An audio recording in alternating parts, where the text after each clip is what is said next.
Ko Sue Gardiner aho, and welcome to everyone joining us tonight for the Auckland Art Gallery Foundation's Cocktail Chats for 2021.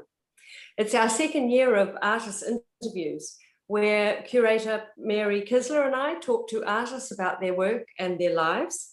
And this year, really so much has changed for artists and for people around the world. Not only have they shifted, a lot of artists have shifted to New Zealand, but perspectives have shifted as well. And so it's very timely that tonight we name our series for this year, Shift, Relocating Art Practice in Time and Place. And tonight we begin our series with a conversation with New Zealand born and until reasonably recently, US-based artist Martin Basher. Welcome, Martin. Hello. Hi, nice to be here. Now, I know you're in Wellington. In fact, I can report that you were born in Wellington and that as a young child, you spent some time in Fiji and then relocated in your teenage years to be in the States with your parents at the time. You've stayed on there and studied at Columbia University, but you've always managed to keep the dialogue alive between what's happening in the US with your practice there and in New Zealand, particularly through your gallery in New Zealand, Stark White in Auckland. And also you pulled off what I think is quite a magnificent feat of conducting a PhD across two parts of the world, completing that also at Elam School of Fine Arts. So congratulations on that one. Thank you. Martin's got paintings in the Chartwell collection held on loan at the Auckland Art Gallery, as well as giving a very generous gift of a major sculptural work to the collection. So that's thanks to Martin and also to Stark White Gallery. And Martin, you've been in a number of exhibitions at the Auckland Art Gallery, notably, I think, Freedom Farmers in 2013, curated by Natasha Conlon. And so where are you situated there talking to us from tonight, Martin? Well, I'm in Wellington at the moment, and I'm actually hiding out in the basement of the place that we're renting. We are currently back, my family and I are currently back in Wellington for what was originally to be a 4-month sort of semi-holiday, semi-reassessment. I had an exhibition coming up, which is now on view at Stark White until Friday. And as you say, one of the things that has been great about being based in New York, but having a gallery in New Zealand is it's worked out very well that for about a decade I've managed to come back most years and to come back and do a show at the same time. But we came back in November, and then things started to seem like they were working quite well here. So we're back. We're thinking of it as a sabbatical right now, and not quite sure about when we'll be back. But yeah, so we're sort of somewhat temporarily perched here, starting to feel like it might run a little longer. Yeah, well, it was 20 years, wasn't it, really, Martin, that you were in New York? It's a long time and a lot of history behind you there in terms of your life there. And I wondered if I actually read an article an interview that you did with Andre Hemmer in about 2018, a really fantastic interview actually, where you actually talked about the year 2017 as a crazy year. It's quite funny reading it now in 2021 and thinking back about all of those years. And in that interview, rather timely, you talked about the political and social shifts that had happened in 2017, and you described them as feeling like an earthquake, which of course was the beginning of the Trump era. So I wondered, fast forwarding to 2021, whether you could give us a bit of a picture of your life in Brooklyn, perhaps since 2017. You've witnessed a lot of things. There's been a lot of change, a lot of upheaval. You've had the arrival of twins, you and Martha, of course, and culminating then, of course, in the kind of trauma that unfolded of the height of the pandemic in 2020. Do you think you could paint us a picture of what life was like over those last few years? Yeah, sure. I mean, it's I'm really amused to recall saying to Andre in that conversation. You could never have anticipated. No, I mean it was the arrival of Trump just seemed so impossible to wrap our heads around, and then it's only just got nuttier since. In fact, I mean it goes even further because it was sort of I felt like things started to get a bit weird around the time of Brexit, or Brexit being voted on, and then there's just been this incredible succession of kind of earth-shattering events. Yeah, so I don't know. I mean, New York was, we just kind of got our heads down and gritted our teeth and kind of got through Trump. But it really wasn't until COVID that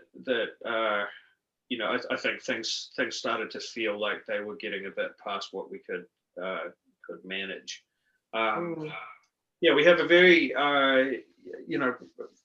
have had a very dynamic and fantastic world of friends and family in New York, and sort of I think things were incredibly artistically nutritious and creative and energizing, and once COVID arrived, then had to kind of give it a bit of a reassessment, especially around kids. I was as I was putting together some images for the talk tonight, I was thinking I could find a whole bunch of jaw-droppingly awful photos of what life in COVID was like, and like I literally have none. So, but yeah, I think it's been a pretty traumatic period for everybody globally. But it was sort of around COVID set off a series of knock-on effects in our neighborhood that just really kind of piled one on top of the next. And we were really fortunate that we really didn't personally experience, really awful stuff, but our neighborhood was full of it. We live in Brooklyn in a neighborhood called Bed-Stuy, which is a really wonderful neighborhood, and for the last 50 years or so has been historically African American. It's been gentrifying very rapidly in the last 5 years, which comes with a mix of good and bad, and it happens imperfectly, but it has been happening, and we're part of that, but have also felt more welcomed and kindly treated in the community than anywhere we've ever lived. And that's all been fantastic. And then once COVID hit, I think it really laid bare some of the fault lines in American society and in New York, and things got pretty bleak.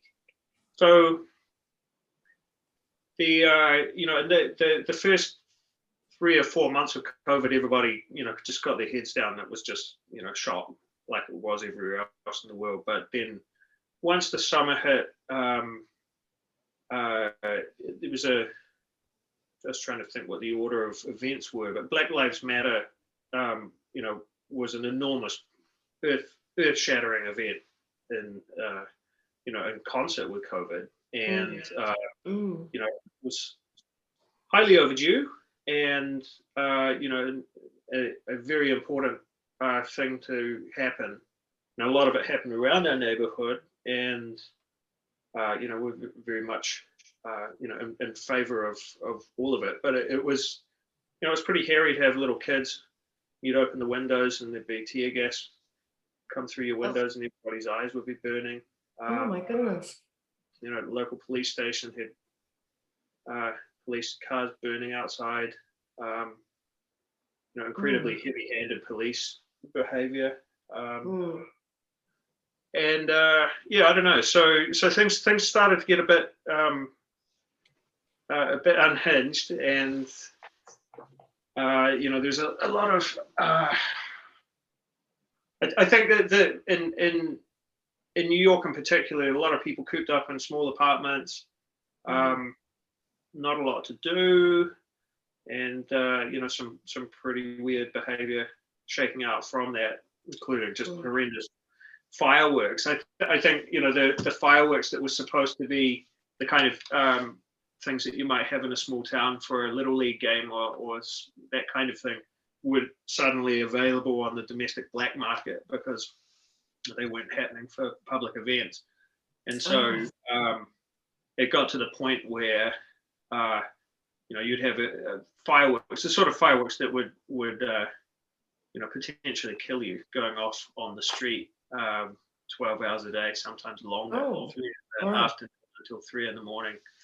Our kids learned the word scared and fright from fireworks. So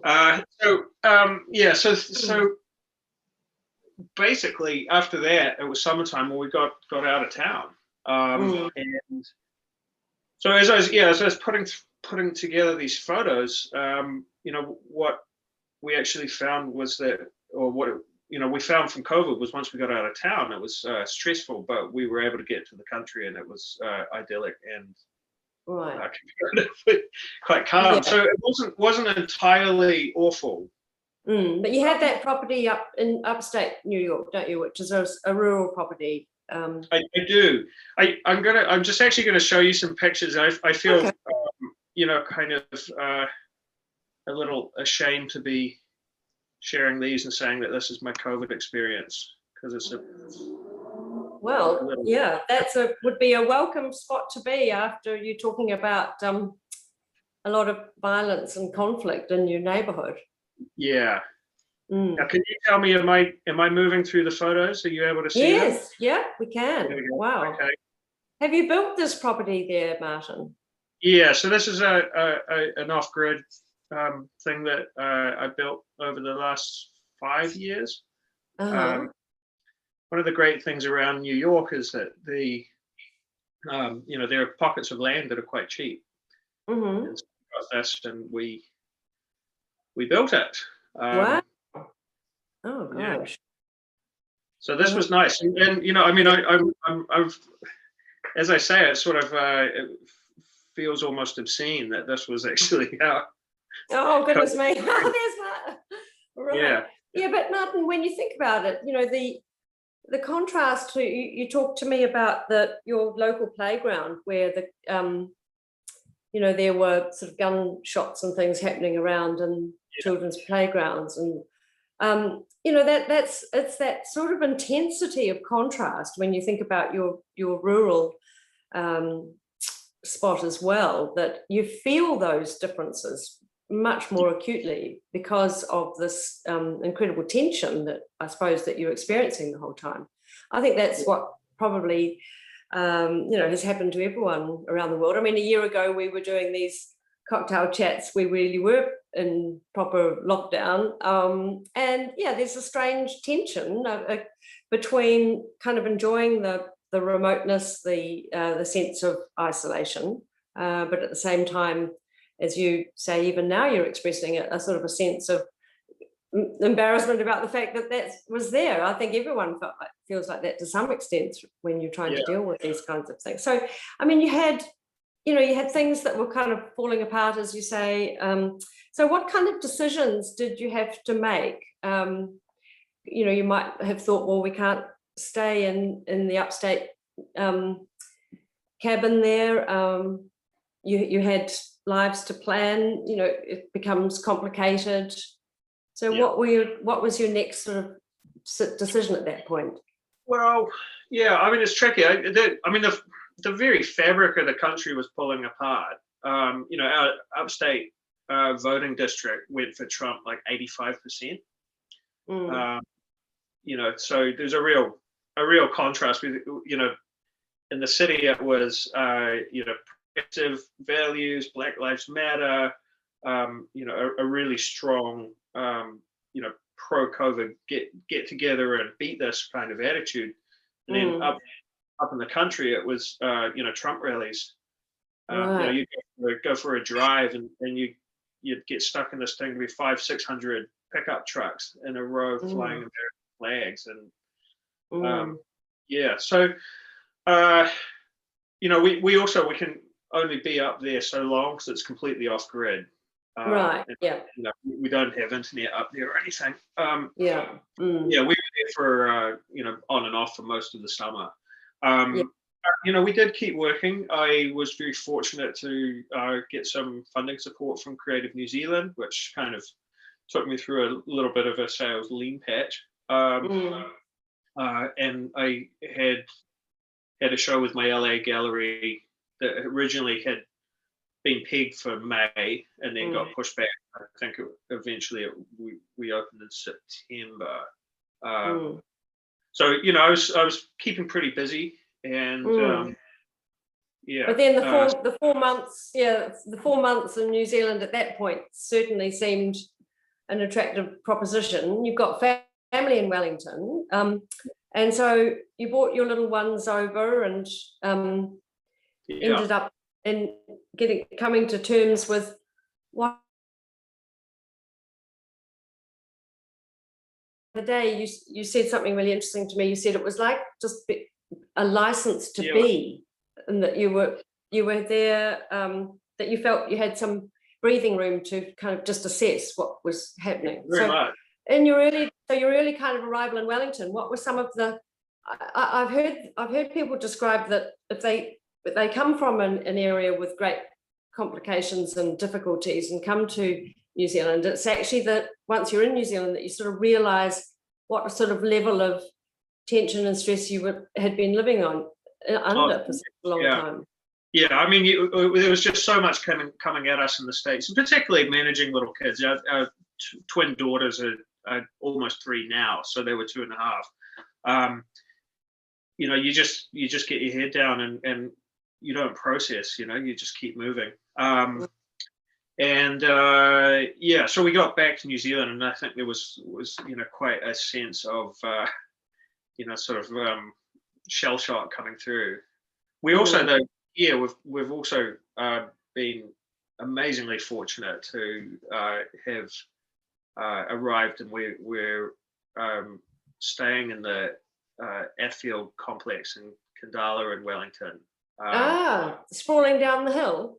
Yeah, and I also was fortunate enough to get a boat shed as a studio down on Oriental Parade. So the contrast really from coming from what at that point was winter in New York and was really getting pretty grim to New Zealand's a real shell shock. And our first the first weekend we were here was Zach Athfield, Ian Athfield's son's 50th birthday party with 200 people and a dance party and a self-serve buffet, and we were just my god.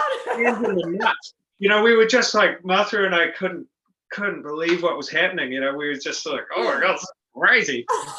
It's so funny, the self-serve buffet just has become like a symbol in itself, isn't it? It's just like, oh my god, is every sort of slice of ham going to have some terrible germs on it? That's funny. That happened to me when we were in the Sydney Biennale opening, and when all New Zealanders had to rush back. And we found ourselves at one of the venue openings, and they had a self-serve buffet. And I remember afterwards thinking, oh my god, I ate at that buffet. Yeah, it was pretty crazy. We'd been at that point sort of like 9 months or something without having contact with anybody. Our kids were panicked at the playground when other kids would come near them because they'd had it drilled into them that they had to play by themselves. I just share some more photos. Really. Yeah. I was going to say the only advantage in that for you, Martin, was that you had twins, so they did have a playmate. Yeah, we were very fortunate for that, for sure. Yeah. So, have you got am I sharing the images now? Mm-hmm. So, so it was quite a shock. This is my studio in New York, and this was just before I left. And I'm just putting these in because this here is what I was wearing in Wellington. Brilliant. Was that the boat shed? Yeah, so that's the boat shed. It's 2.4 meters wide and about 7 or 8 meters deep. Wow. So it's fantastic space, but incredibly tight compared to what I was used to. Wow. Being up Now, of course, close to those vertical stripes. what's that?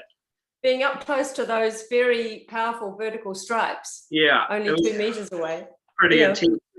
When the show that's up in Auckland finally opened up there, it was the first time I think I actually could actually see the work in totality. Yes. Oh my goodness. Right. You've gone from that beautiful upstate countryside with the lovely grasses to this watery backyard. Yeah, pretty idyllic. So and then this is the Athfield swimming pool. Oh my God. It's so we're really kind of living the dream here too. Oh. Can't complain. Oh my goodness.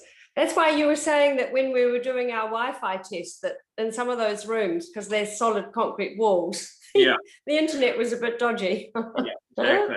Yeah, it's a spectacular complex. Oh my goodness. It's truly remarkable. So yeah. So you've really been able to have this opportunity to kind of recalibrate, if you like, to sort of get a sense that you're about where to from here. I mean, I'm thinking back about when you were here at the McCann House residency, and you made a work for the McCann House that was called End of a Spectacular Day. But again, thinking about the fact that those photos from the roofs of the Athfield complex, that's pretty much a pretty good end of a spectacular day as well. So then you were here, you were in the boat shed, you had the opportunity to develop a body of work. Can we talk a bit now about that work? Because in terms of the sort of shifts that you've had to go through, you've literally physically shifted, you've emotionally shifted to a new place, time and place is shifting. So in order to get a sense of how this body of work might have shifted for you, I wondered if first, Martin, when you look at what's written about your work, it's often described as a display-based practice. And I wonder, before we delve into these paintings in particular, could you just explain that term to us a bit, please? So prior to the work which I'm showing here, a enduring interest has been thinking about spaces which are specifically geared to the display of images and objects, and primarily for commercial purpose. And there's a pretty rich lineage, particularly coming out of New York from the 80s onwards. That I would say that that's the canon that I've kind of been thinking the work is in dialogue with. This is Jeff Koons vacuum cleaners, Heim Steinbach's assemblage of commercial objects on shelves. And one of the things that I've long been interested in is the way that I hesitate to use the word curation, but I think it's kind of in the culture now. But the curation of consumer objects, when they're put together, start to kind of create some kind of narrative. And of course, Martin, I think about that term of consumerism. I mean, if anything, in lockdown, I don't know whether you've experienced it, but consumerism sort of went off the charts with online buying and some kind of underlying need to always have something delivered to your front door that you ordered online. There was just an absolute explosion of kind of consumerism in a sort of a hyper kind of way. And then, of course, everything was contained with such intensity within our own sort of private spaces, which I'm thinking back of earlier work of yours, there was this concept that somehow you were curating almost a life within a restricted space, whether that's an apartment in a high-rise building, or the kind of intensity that creates between a kind of artificially created and world of arrangement of objects within your space, as well as and that kind of incredible separation from nature, I suppose, that sort of high-rise living, object-based consumerism, kind of manicured sort of way of life, I suppose, comes about. But in a way, that sort of brings me to this idea here, how you're bringing still life, a sense of nature in some kind of way, in this incredible shift that happens between your abstraction and this kind of new figuration, perhaps. Can you tell us a bit about that, when we see in this image here, this incredible shift that's going on between these two forms of work? Sure, yeah. Yeah, I mean, the last couple of years, I think there's, I've been finding my way to a bit of a pivot. And I think it really accelerated through COVID. So this show and the previous show have really kind of dived into still life. And I think that possibly in a way I've wanted to, I felt like I've needed to kind of dive a bit more headlong into painting itself with a, big P painting. And possibly sort of move beyond procedural moves that kind of have been, fit into, into this investigation of consumerism and display, and kind of break out from that a little. And so these new paintings are, they're perhaps a little bit propositional at this point. One thing that I do think they retain is they kind of like they have a bit of a grab bag of moves and procedures that I've been employing in various threads of my painting practice for a couple of decades. There's a continued negotiation, I think. If I look at all the work that I've done, one of the things that has always been of interest for me is a vacillation between figure and ground, and between flatness and depth, and between surface and atmosphere, which I think are all really inbuilt in particularly in the abstract stripe works. And at the same time, there have been, if I look back even as far as the first work I made when I sort of became an artist, at 23, that work was very preoccupied with landscape and space, and had quite a lot of environmental critique in it. And I think that there's sort of a return to some of those same ideas from all the way back then. Well, yeah, that's quite interesting you're saying the kind of return to ideas, because often one way of kind of bringing in multiple perspectives over time is a kind of collage effect, where you can bring in references within these still life arrangements to other aspects of your practice. For example, the images which now kind of, I was going to use the word wobble, they kind of wobble around this arrangement. References to the paradise kind of palm-lined beach. That image that you've used for a long time to kind of symbolize this sort of sense of idealism and utopian paradise, really. And so the birds of paradise, there we are, that's a good example of it there. The bird of paradise also brings that kind of exoticism to it there. But you're also now within the one painting having these what we might call representational images of kind of utopia, but they're floating now within this more uncertain field of color and texture.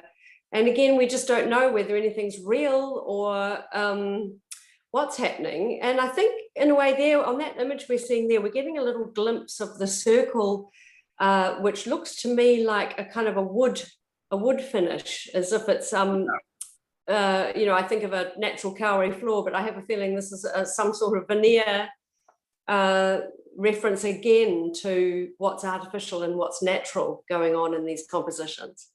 Yeah. So one thing that's been a material that's been a really kind of enduring part of my practice for forever has been cardboard. So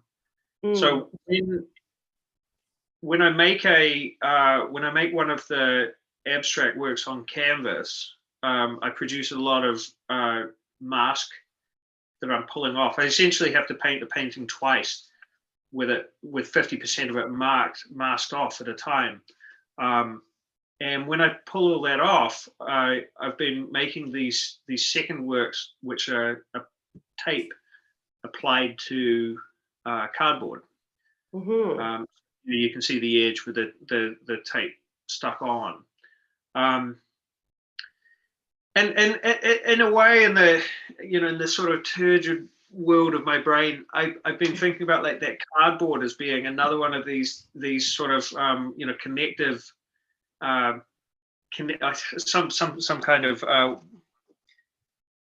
some kind of connection between the natural world and then a highly processed result that the cardboard is wood fiber turned to a new artificial material. Yeah, but there's also that play between it being a ready-made object as well, which is, I think, brings it back into the world, which is an object found in the world. And there's incredible push and pull that goes between the two forms of the striped paintings. The painted sort of intensity of the carefully painted work, then almost with the remnants from that painting action, you form another work, which is really, if anything, you might say, one is a kind of mimetic painting of the stripes. The other is the actual that again between reality and constructed that goes on there. Yeah, absolutely. So I think there's not only that, what you're talking about there is a shift in materials, really. A shift also between the loop there is that I have arrived at these as the quotation of wood in these paintings here. So it's painted, but it's kind of like a really kind of like dumb move in a way.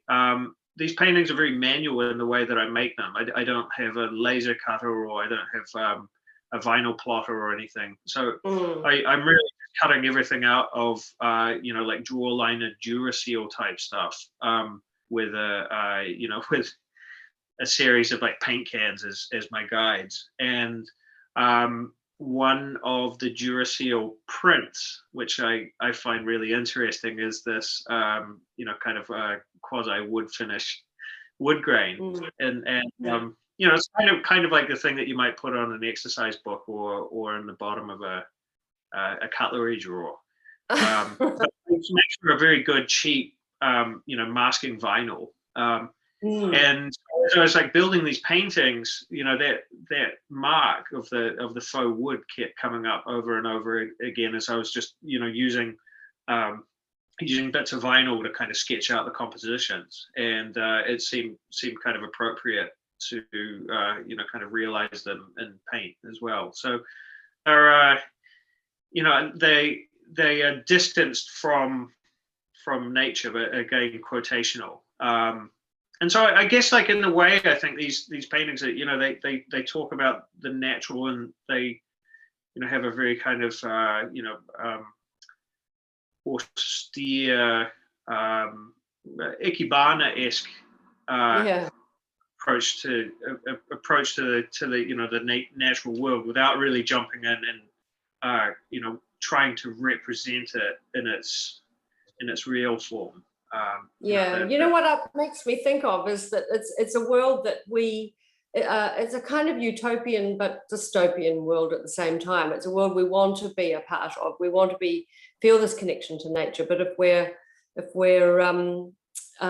seeing the destruction of nature through global warming, or where the world is changing, we're left with this kind of constructed view of it, I suppose. But Martin, before we finish, I also wanted to just wrap up by asking you about your use of colour. Yes. Because you've had, over the last few years, there's been a lot of use of in fact, the work behind you in a way is a bit like this intensity of these sharp oranges with these very white, very, very white flares in between the works, which make them very challenging to the eyeballs, a real kind of rawness partly, or a kind of sense of shock. And I'm just thinking about the use of that, because the other reference I had in my mind thinking about the use of orange with a kind of apocalyptic sort of sense was when I watched that second movie of Blade Runner 2049, when the whole world, that was all in that bright orange, and there was a sense of a world that's been destroyed, and now we're living in this kind of glow of some kind of apocalyptic event. I mean, in a way, I kind of get that feeling with the way you use color in your painting as well, and perhaps even more in the still lives. The little circular image of the original beach is now bleached out into black and white. There's things going on in the world of your paintings which are also got that sense of apocalypse. Yeah, they do. I grew up, my dad was a climate scientist and was involved in the global warming science from the time I was about 5. And so that the sense of the impending apocalypse has been upon me for a long time. And while I don't see the work as being prescriptive, I think in a sense the color is a kind of like something of a scream. So the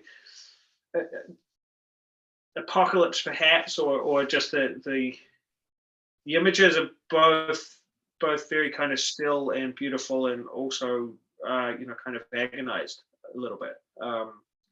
I think that's true. That's another shift that happens with the color. Between the purple, there's a kind of seductive beauty about purple. And then contrasted with the more kind of intensity of the orange. But so on that note, I think that it's great to hear that the exhibition's got a few more days to go. I certainly recommend going along to see it. And it's great to have you here, Martin, and Martha, and the kids as well. And I hope you can take a good amount of breathing space to figure out what's next for you. I know that you've got people as well in America that you're wanting to stay connected to, of course, and a life there. But we keep an eye out for what's happening and where you'll end up in the world. So thank you for joining us tonight. Hopefully there'll be lots more of New Zealand coming up. So thank you very much, Sue. Yeah, well, it's just been a pleasure. It's really nice to delve deeply into an artist's practice and have the opportunity to talk to them about it as well. So thanks for your time, Martin. All right, nice talking. And then thank you. And then on the 2nd of June, we've got our second cocktail chat, which Mary Kisler is going to be talking with Star Gossage about her time in another part of the world and how that's influenced what she's also doing. So thank you all for joining us, and we'll see you in a couple of weeks' time. Bye.